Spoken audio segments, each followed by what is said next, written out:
Welcome to our series on radome and bumper testing, where we cover everything you need to know about radome testing and the usage of the powerful QAR50 tester. This video focuses on the interpretation of the curves and images created by the instrument. For this, I have inserted one of the verification samples, which in this case is plate A, into the QAR50, and I have performed the measurement. And I would like to go through this result with you on the software. So what we see here on the software on the left-hand side is the image. And on this image, which currently displays reflection from cluster 1 band 1, which means 76 to 77 gigahertz, we see this square. So this square is what we actually define as the evaluation area. So if we go into the settings, we can also alter the size of the evaluation area by simply changing the size here. So square is the evaluation area. What is actually the black circle that we see here? So the black circle is what we call the measurement area.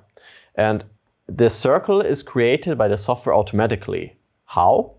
It basically selects the point with the highest reflectivity and then draws the 3 dB area around it and takes the 3 dB area around it into consideration. So why are we allowed to do it? We are allowed to do it because we normalize the same way. So we could also use the 5 dB area, for example, but the 3 dB area has proven to give us the best results. So the area here that is then evaluated basically gives us one value for the reflection, band 1 in this case, which is then shown in the table down here. So down here we see minus 17.5 dB reflectivity for band 1, 76 to 77 gigahertz. And if we have a look at the plate, what does the plate say?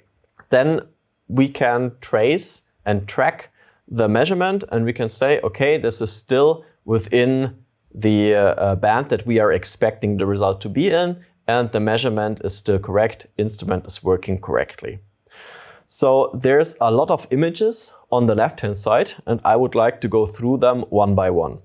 So what we have here is reflection cluster 1, band 2. So that means instead of 1 gigahertz bandwidth, we are now using 5 gigahertz bandwidth, 76 to 81 gigahertz, which also explain why we see a little bit more as in the first picture, and because we now have the better resolution due to the higher bandwidth.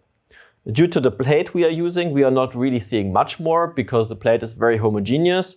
So basically the only difference we are seeing here is in the value of reflection. So again, the measurement area is drawn here. So this time the measurement area fills the complete circle. So you would have to increase the verification area a little bit. And you can see the reflectivity in this frequency band is significantly higher than in frequency band number 1. And we can see why it is the case already up there where we have the frequency resolved measurement, because it has a minimum here at 76.5 gigahertz. And if we are looking at the complete frequency band, you can see that the attenuation here, especially around 80 or 81 gigahertz, is significantly higher than at the resonance frequency here in the middle. And therefore we have this deviation. The same is for the cluster 2. Also here we have band 1 and band 2. In this case, the plate is not painted, not coated, so reflectivity is more or less the same on both sides, and you can also see that in the table on the right-hand side. The same goes for the transmission attenuation. So in this case, we have a quite high transmission attenuation of 1.6 dB for band number 1, 76 to 77 gigahertz, and 2.7 dB for band number 2. Then, when we go farther through the results, what we see here is the phase. So again, phase for band number 1 and phase for band number 2.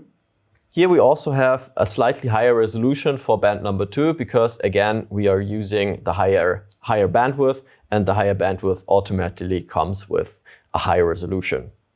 We also have the high reflectivity images for the reflection. So that means we are using a different filtering for the reconstruction, and therefore we are seeing more details. What we also have is the transmission loss spatially resolved. So there we can also track, same as with the phase, we can track the transmission loss throughout the complete area of the radome. So I have already mentioned the area on the right-hand side where we see these curves. So this is the frequency response for cluster number 1. And this frequency response is actually captured at the point with the highest reflectivity. So the center point, so to say, of where this 3 dB area is drawn around. Same for cluster number 2. There we also see the same behavior, as it's again the same plate and it's not coated on any of the sides. So the results are expected to be the same, and they actually are the same. What we also have here is the frequency response of the transmission measurement. This we can also see here.